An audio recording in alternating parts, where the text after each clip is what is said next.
Hello, everybody. This is Elizabeth Clare Brewington and Elton Brewington, Hello. and we are with author Anne Woodbury. This is part two of a two-part series, and I'll make sure that I'll put the link for part one. You really want to watch both segments because this is a story that needs to be told. And I think that there is a connection between the pandemic, given how many families are forced to do a lot of cooking and cleaning in your home with all your families. And here is a woman that had a challenge because her whole family were diagnosed with mytomic dystrophy. And she had to be this great captain of the ship, and she's launched it successfully. She's kept her marriage, she's kept her children. And so now we're going to talk about the aftermath of after we found out about them being diagnosed, after you overcame many challenges of getting into homeschooling, then what? So this is chapter two. And Elton, would you like to add something? Sure. Oh gosh, Anne, I'm just so delighted to be here with you to share the elements of your book. And I have first, I want to make sure that we parallel appropriately what the trauma of the circumstances that you have gone through and where we are today. Because here we are, facing COVID-19 and the 21st century with over 450,000 people who've lost their lives. And many Americans, somewhere in America, there have been people who've had to face this trauma of an illness, and they're just perpetually put upon. They lost loved ones here and there. Some people have lost their entire families. And what does it mean? And how can some of the principles and directions and the habits that you've placed in your book, as well as the work that you've done to overcome, which is an inspiration for other people, that they too can overcome, face, because it may be that you've lost many loved ones, but then there are other people that depend on you, and you have to find the power to overcome. So the question for you is, if there were one single thing that has been the inspiration or habit that has been the inspiration of you being able to do, like, okay, when you're in the laboratory trying to figure out solutions, oh, that didn't work. Let me go, that didn't work. Yeah, my grandmother used to, when somebody would get cut or anything, she'd have this little corner in her house where she kept spider webs. And she would go there and she'd pull a spider web down and it would heal bleeding. It would stop bleeding. I've seen it done. So, I'm just saying that to you. There's something that you refer to. Is it your habit of consistently trying, or maybe it's your faith? It's your floor. You tell us. Well, I'd like to share a dream that I had that really gave me the powerful insight as to what my priorities were and what was important. And I had this dream where we were going on a trip. I was trying to get ready. I was frantically rushing from place to place to place, getting everything ready for this exciting trip. And it just went on and on and on, trying to get ready for this trip. And I felt like I could never get on this trip. But the whole time, as I was trying to get ready, I had this baby resting on my hip that I was carrying with me everywhere. When I woke up from the dream, I analyzed it. It's really the only dream that I've analyzed, but it was so powerful. And what the message for me is that you can have all these wonderful things you want, like a wonderful vacation or all these things, but really with you every minute is already what's most precious, which is that baby, or to me, it was my family that I have with me all the time. And so it's really helped me to remember that whatever difficult is going on, I have with me right now what is most important. So what I hear you saying is that keep your priorities simple. Maintain a perspective of what is important. Yes. What is important? Because we can get all caught up with the superfluous, the unnecessary, and you get, it's raining. The water won't boil. But keep the main things, the most important aspects. That's a very important principle. And it gets very scary for many of us. For me, it's been scary when I've been in the hospital with one child needed a pacemaker, and they have to test him first to see if he needs it. And so they have to make his heart quit working. And they were able to get his heart to quit working, and they come out and they said, yeah, he needs a pacemaker because we had to shock him back. Oh, right. And yet remembering in the middle of those crises that I'm still centered. I'm where I know I need to be. My son is where I know he needs to be. Everything, it can be chaotic, and yet you can still have that internal peace.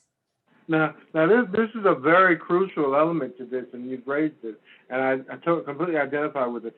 The fear when you're put into a condition of circumstance that's completely fearful. Because many of us have to face fearful dilemma and issues. But of course, how do you mount up to face your fear? How do you really step? Because fear can be demoralizing. It can be so, it's terrifying. But yet you have to face it, and you have to deal with it in a way that makes you. And you're telling us that you're focused on the most important elements, keeping the priorities in order, had you continually facing your fear in a way that you were able to beat it down. Very good. Yeah, very, very. Yeah, that's very good. Because also at the time, there probably was no textbook for this disease because it's so rare. So there was nowhere you could go to say, this is a guide, or you had to create that on your own because nobody knows about this and there was no resources. And even a doctor's visit is 5-10 minutes, and then he sends you packing. But the rest of the time you were figuring out all these things about what you needed. And then you talk to us about your height, and I'm just imagining how heavy these children must have been. So if you had to hold them physically, this is just a physical situation as well as a mental situation. So, so tell us about the triangle that you refer to, the Maslow triangle. Yeah. Okay, well, I have a degree in family and child relationships. Yes. Yes. And so I got that degree before I had a family, and all I ever wanted to be, as many women or a lot of us want, is to be a mother. And so I was going to get this degree so that I could be the best mother ever. And then I have this family, and they don't fit into anything I've been taught. And I couldn't make heads or tails. Sorry, Claire, remind me the question. The question was that, there was no textbook. Right. There was no guide. There was no, nobody who already could tell you that, like if you have a cough or cold, you can have this. So you were really creating the therapy yourself.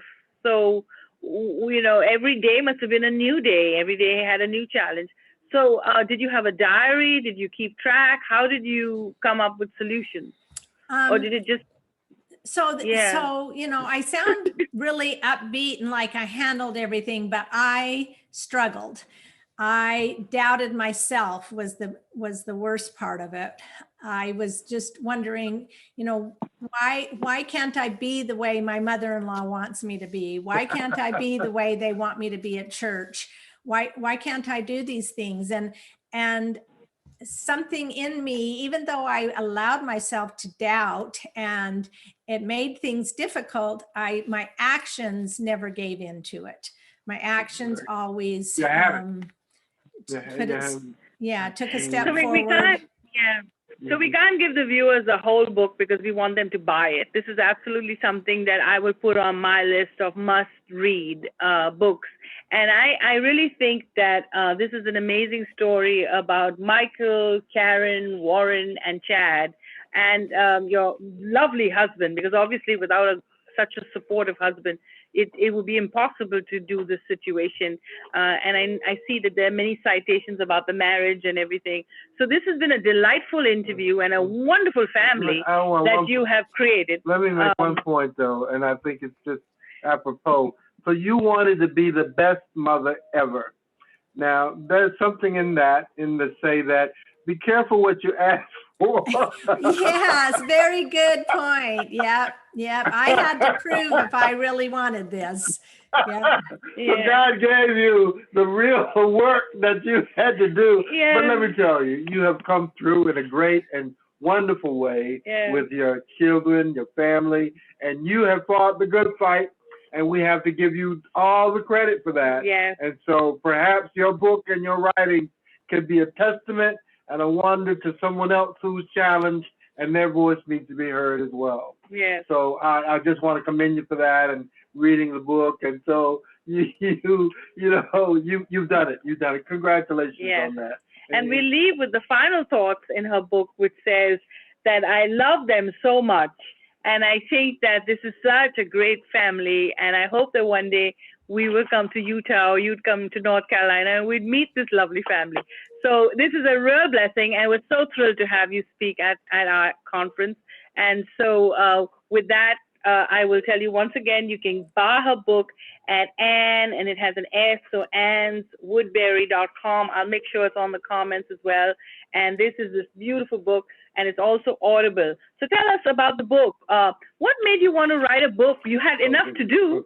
And with that, we'll end. Yeah.